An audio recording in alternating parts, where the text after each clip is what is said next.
संत महात्मा हमें उपदेश देते हुए फरमाते हैं कि इस जीव का इस संसार में आने का कोई ना कोई उद्देश्य है, कोई ना कोई मकसद है। परमात्मा ने सृष्टि की रचना करके इसे 84 लाख योनियों में बांटा। कई लाख प्रकार के वृक्ष, कीड़े पतंगे, पक्षी, पानी के जीव और पशु पक्षी, भूत प्रेत, यक्ष, किन्नर, गंधर्व, देवी देवता और इंसान बनाए। हम अपने कर्मों के अनुसार इस 84 के जेल खाने में फंसे हुए हैं। हमारी आत्मा उस परमात्मा से मिलकर ही इस जेल खाने से निकल सकती है और परमात्मा हमें यह मनुष्य चोला केवल इसीलिए बख्शता है कि हम उसकी भक्ति करके देह के बंधनों से छुटकारा प्राप्त कर सकें। अगर मनुष्य के चोले में आने का कोई लाभ है तो सिर्फ यही है। इस चोले को यह फक्र या गौरव प्राप्त है कि इसमें बैठकर हम परमात्मा से मिलाप कर सकते हैं। गुरु अर्जन देव जी समझाते हैं, 184 जोन सभाई, मानस को प्रबधि वडियाई, इस पौड़ी ते जो नर चूके, सो आई जाए दुख पाई। परमात्मा ने इंसान के जामे को सबसे ऊंचा रखा है। यह सीढ़ी का आखिरी डंडा है। अगर कोशिश करते हैं तो मकान की छत पर चले जाते हैं, यानी मालिक से मिल जाते हैं। अगर हमारा पैर फिसलता है तो नीचे फिर 84 के जेल खाने में आ जाते हैं। गुरु अर्जन देव जी समझाते हैं, कई जन्म भय कीट पतंगा, कई जन्म गज मीन कुरंगा, कई जन्म पंखी सर्प होई, कई जन्म हैवर बिखर जोई, मिलू जगदीश मिलन की बरिया, चिरंकाल इहि देह संजरिया।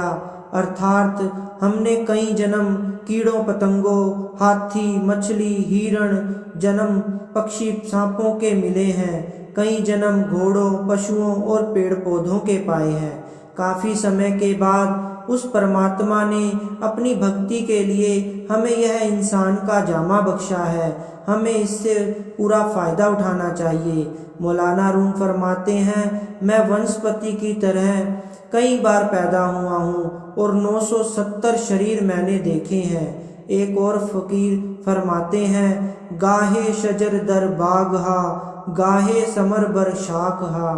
कई बार मैं घास और सब्जी की तरह पैदा हुआ हूँ और सैकड़ों शरीर मैंने देखे हैं। कभी बाग में दरख्त बना हूँ, कभी दरख्तों पर फल बनकर लगा हूँ।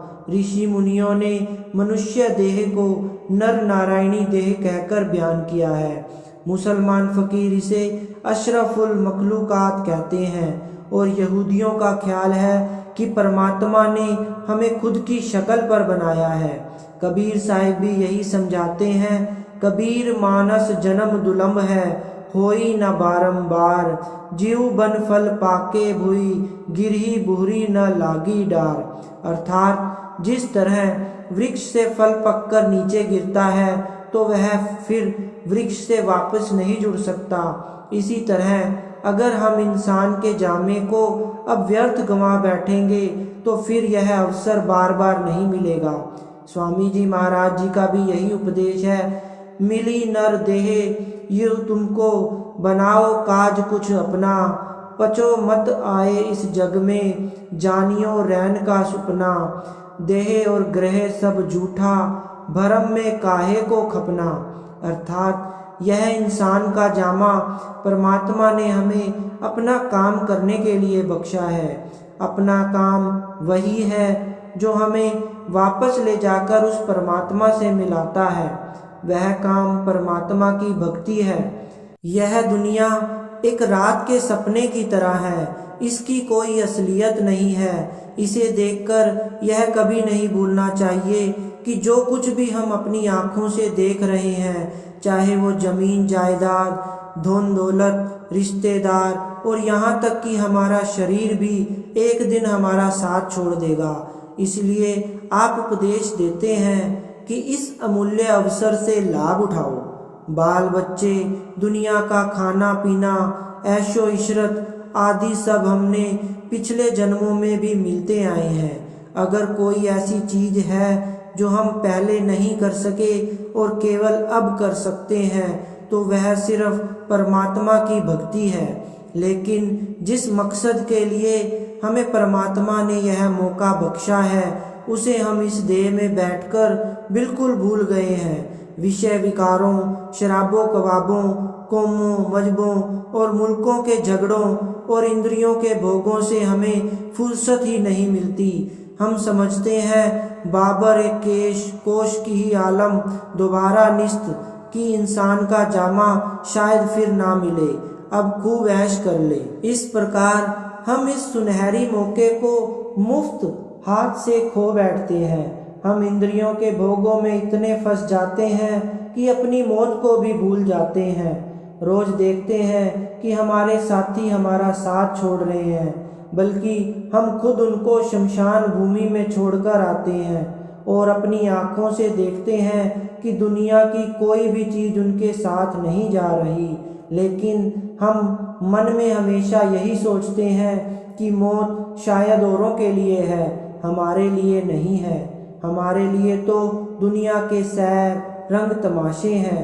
गुरु नानक साहिब हमारी हालत का इस प्रकार बयान करते हैं, धंधे धावत जगु बादिया, ना बूझे विचार, जम्मन वरण विसारिया, मनमुख मुग्ध गवार। अर्थात हम दुनिया के जीव हमेशा दिन रात पेट के धंधों के खातिर भटकते रहते हैं और उस लक्ष्य के बारे में कभी सोचते ही नहीं जिसके लिए मालिक ने हमें यहाँ भेजा है।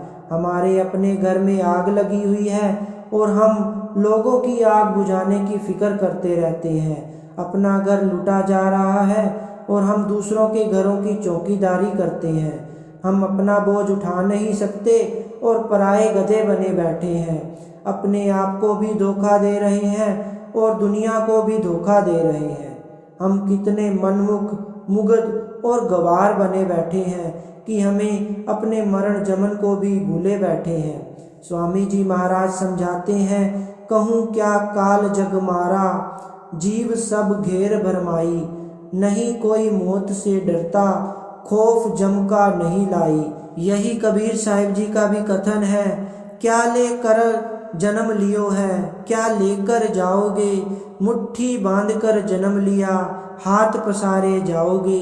यह तन है कागज की पुड़िया, बूंद पड़त गल जाओगे। कहत कबीर सुनो भाई साधो, एक नाम बिना पछताओगे। अर्थात आप हमें समझाते हैं कि दुनिया में हम खाली हाथ ही पैदा हुए हैं और खाली हाथ ही यहाँ से चले जाएंगे। ना कोई आज तक यहाँ कुछ लेकर आया है और ना कभी कोई चीज़ अपने साथ ले जा सका है। हमारा शरीर भी कागज की पुड़िया के समान है। कागज की पुड़िया पर जरा सा पानी गिरे तो वह गल जाती है। इसी तरह हमारे शरीर को भी मौत के बाद अग्नि या मिट्टी के स्पुर्द हो जाना है। अगर मालिक की भक्ति नहीं करेंगे तो आखिर मौत के समय पछताना पड़ेगा। अगर यह दुनिया की धन दौलत किसी के साथ जाती होती तो दुनिया के लोग अब तक इसे साथ ले गए होते और हमारे हिस्से में शायद कुछ भी ना आता। यह तो हमें इसलिए मिली है कि इसने कभी किसी का साथ नहीं दिया। महमूद गजनवी ने हिंदुस्तान पर 17 हमले किए और बहुत सा सोना चांदी हीरे जवाहरात यहाँ से लूट कर ले गया।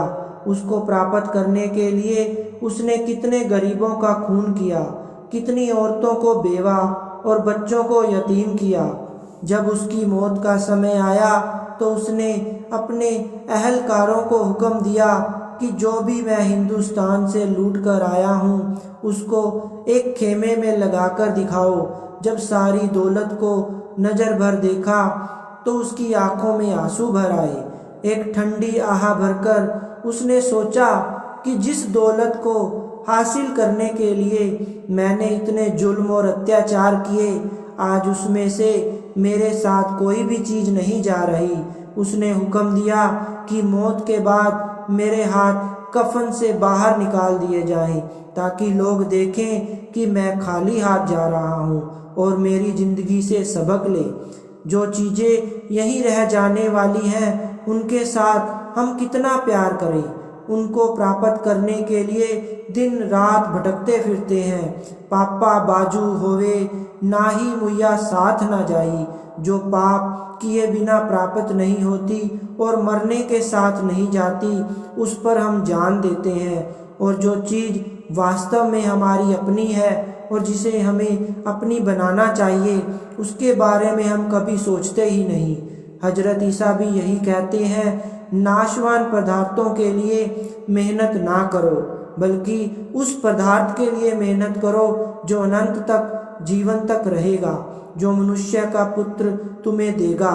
क्योंकि उस परमपिता परमात्मा ने उस पर उसके पुत्र के लिए मोहर लगाई है, यानी दुनिया की नाशवान धन दौलत और पदार्थों को प्राप्त करने की कोशिश ना करो, बल्कि उस नाम की दौलत को प्राप्त करो जो कभी नष्ट नहीं होती। जो दौलत यानी नाम मैं तुमको दूंगा, उस पर मेरे पिता ने मोहर लगाई हुई है, वह कभी नाश नहीं होती, फना नहीं होती, क्योंकि मैं उसे मालिक की तरफ से तुम्हें दूंगा। स्वामी जी महाराज जी समझाते हैं, भटक भटक नर देही पाई, इंद्री मन मिल यहाँ मारा। अर्थात बड़ी मुश्किल से हमें यह मनुष्य का जामा मिला है, लेकिन यहाँ इस जामे में आकर मन के अधीर होकर हम इंद्रियों के भोगों में फंसे बैठे हैं। जितना भी हमारा दुनिया से ताल्लुक या संबंध है, सब हमारे शरीर के जरिए ही है। जब तक हम शरीर में बैठे हैं, हमें ये यार दोस्त, रिश्तेदार, भाई बहन और दुनिया की धन दौलत, कौम, मुल्क वगैरह सब अपने ही नज़र आते हैं, या कम से कम हम इन्हें अपना बनाने की कोशिश जरूर करते हैं। जिस समय शरीर से हमारा साथ छूट जाता है, इन सब चीज़ों से भी संबंध टूट जाते हैं। हमें चाहिए कि जब तक परमात्मा ने इस शरीर में बैठने का मौका दिया है, इससे काम ले। इसमें बैठकर ना तो इसको इतना दुख देना है कि मालिक की भक्ति ही ना हो सके, और ना ही इसे इतने सुख और आराम में रखना है कि हमारा ख्याल ऐशो इशरत की ओर चला जाए। मालिक की भक्ति ही हमारा असली काम है और हमें वही इसे करवाना है। स्वामी जी महाराज जी का कथन है, धाम अपने चलो भाई, पराए देश क्यों रहना। काम अपना करो जाई, पराए काम नहीं फंसना। नाम गुरु का संभाले चल, यही है दाम गठ बंधना। जगत का रंग सब मैला, धुलाले मान यह कहना। अर्थात हमारा शरीर काल का पिंजरा है, किराए का मकान है। जितनी सांस मालिक ने हमें बख्शी हैं, उनको भुगतने के बाद हम इसे यहीं छोड़ जाएंगे। यह शरीर कभी किसी का साथ नहीं देता। बड़े बड़े राजा, महाराजा, बादशाह, सुल्तान, शासक, तानाशाह, जिनसे दुनिया थर थर कांपती थी, आज उनकी कब्रों को हम किस तरह नफरत भरी नज़र से देखते हैं। कभी हमारी कब्रों को भी लोग इसी तरह से देखेंगे। लोगों की हड्डियां हमारे पैरों के नीचे आकर रोंदी जा रही हैं। किसी दिन हमारी हड्डियां भी औरों के पैरों के नीचे आकर रोंदी जाएंगी। लोगों की खाक उड़कर आज हमारी आंखों में पड़ रही है। किसी दिन हमारी खाक भी उड़कर लोगों की आंखों में पड़ेगी। इसलिए महात्मा हमें गफलत की नींद से बेदार करते हैं कि उस समय को अपनी आंखों के सामने रखो जब कोई भी चीज़ तुम्हारी मदद नहीं करेगी। ये बहन भाई, रिश्तेदार, मित्र सब हमारे आसपास ही बैठे रह जाते हैं। इन्हें यह भी पता नहीं चलता कि मौत के फरिश्ते किस समय और किस रास्ते से आकर हमें पकड़ कर ले जाते हैं। हमारे रिश्तेदार और सगे संबंधी रोने के सिवाय और क्या कर सकते हैं, और वे हमारी क्या मदद कर सकते हैं। उन सब के साथ हमारा लेन देन का संबंध है, गर्जों का प्यार है। कोई पत्नी बनकर आ गई, कोई पति और बाल बच्चे बनकर आ गए। उनसे हमारा जो भी हिसाब किताब होता है, उसके पूरे हो जाने पर कभी वे हमें छोड़कर चले जाते हैं और कभी हम उनको छोड़कर चले जाते हैं। जिस तरह एक स्टेज या रंगमंच पर हर एक एक्टर अपना अपना पार्ट अदा करता है, कोई राजा का, कोई रानी का, कोई विलेन का, यानी कोई खलनायक का। इसी तरह यह दुनिया भी एक बहुत बड़ी स्टेज है और हम सब दुनिया के जीव यहाँ अपने अपने कर्मों के अनुसार अपना अपना पार्ट अदा कर रहे हैं। असल में हमारा किसी के साथ कोई भी रिश्ता या संबंध नहीं है। जिस तरह नाटक के समाप्त हो जाने पर स्टेज से उतरने के बाद ना कोई राजा होता है ना कोई रानी, उसी तरह इस देह को छोड़ने के बाद हमारा भी किसी से कोई संबंध नहीं रहता। जिस समय किसी को मौत आती है उसके रिश्तेदार रोते हैं, लेकिन जिस जगह जाकर वह फिर जन्म लेता है वहाँ खुशियाँ मनाई जाती हैं। आत्मा पिछले रिश्तेदारों का गम करे या अगले रिश्तेदारों के साथ खुशी मनाए। आज जब हम अपने पिछले जन्मों के रिश्तेदार को बिल्कुल भूले बैठे हैं, तो जिनके लिए हम आज भटकते फिरते हैं, तरसते और तड़पते हैं, उनको अगले जन्मों में क्या याद रख लेंगे। गुरु नानक साहब जी फरमाते हैं, मात पिता माया देहसी रोगी रोगी कुटुंब संजोगी, अर्थात माता पिता को भी हमारा साथ छोड़ देना है। जो कुछ भी हम दुनिया में देख रहे हैं इसे भी हमारे साथ नहीं जाना है। हमारे रिश्तेदार भी रोगी हैं, यानी नाशवान हैं। यहाँ तक कि जिस शरीर में हम बैठे हुए हैं, जिससे इतना प्यार रखते हैं और जिसके बनाव श्रृंगार में हम क्या क्या नहीं करते, वह भी यहीं रह जाते हैं। स्वामी जी महाराज जी समझाते हैं, धन दारा सुत नाती कहियन, यह नहीं हम आवे काम, श्वास दुदारा नित ही जारी, एक दिन खाली चाम, मश्क समान जान यह देही, बहती आंठों जाम। अर्थात कोई भी रिश्तेदार मौत के समय में काम नहीं आता। जिस प्रकार एक तालाब में कितना भी पानी क्यों ना भरा हो, उसमें एक नल लगाकर खोल दें तो पूरा तालाब खाली हो जाता है। इसी प्रकार हमारा यह शरीर सांसों का भंडार है। जब तक हमें सांस आ रही है, हम किस तरह इस दुनिया में एक दूसरे के लिए भाग दौड़ कर रहे हैं। दुनिया में अपने पेट के लिए और लोगों के लिए हम क्या नहीं करते, लेकिन हम उस समय को भूल जाते हैं जिस समय यह सांसों का भंडार समाप्त हो जाएगा। लोग हमारी मौत पर तार भेजेंगे और टेलीफोन करेंगे। सगे संबंधी इकट्ठे होकर इस शरीर को, जिससे हम इतना प्यार करते थे, या तो अग्नि के स्पुर्द कर देंगे या मिट्टी में दफना देंगे। स्वामी जी महाराज एक और अच्छे उदाहरण द्वारा समझाते हैं कि जब तक एक चमड़े की मश्क में हवा भरी रहती है, वह पानी के ऊपर तैरती रहती है। हम भी उसका सहारा लेकर पानी पर तैरते हैं, लेकिन जब उस मश्क से हवा निकल जाती है तो वह पानी की तह में बैठ जाती है, और जो उसका सहारा लेता है वह भी गोते खाने लग जाता है। इसी तरह जब तक हमारे शरीर के अंदर सांसें हैं, इस दुनिया के काम काज करते हैं और लोग भी हमारा आसरा लेकर अपना वक्त गुजार रहे हैं। लेकिन जब इस मश्क यानी शरीर से हवा निकल जाती है तो यह शरीर भी बेकार हो जाता है, और जो इसका आसरा लेकर वक्त काट रहे हैं वे भी रोना पीटना शुरू कर देते हैं और घबरा जाते हैं। महात्माओं के समझाने का सिर्फ इतना ही मतलब है कि हम उस मौत के वक्त को अपनी आँखों के सामने रखें, उससे पहले अपना रूहानी सफ़र तय कर लें और मंजिले मकसूद पर पहुंच जाएं। स्वामी जी महाराज जी समझाते हैं, कुटुंब परिवार मतलब का, बिना धन पास नहीं आए। हमारे जो भी रिश्तेदार और यार दोस्त हैं, ये सब गर्जों के साथी हैं। इनके मोह या प्यार में फंसकर हम मालिक को भूले बैठे हैं। इस शरीर में आने का उद्देश्य और मतलब भूले बैठे हैं। जब हमारे पास धन दौलत नहीं रहती तो हमें अपने भी छोड़ जाते हैं। सब महात्मा हमें यही उपदेश देते हैं कि इस मनुष्य जन्म में आकर अपनी देह के अंदर हम उस मालिक की खोज करें। तो आइए हम भी संतों के उपदेश से फ़ायदा उठाएं और उस मालिक की भजन बंदगी में लगें।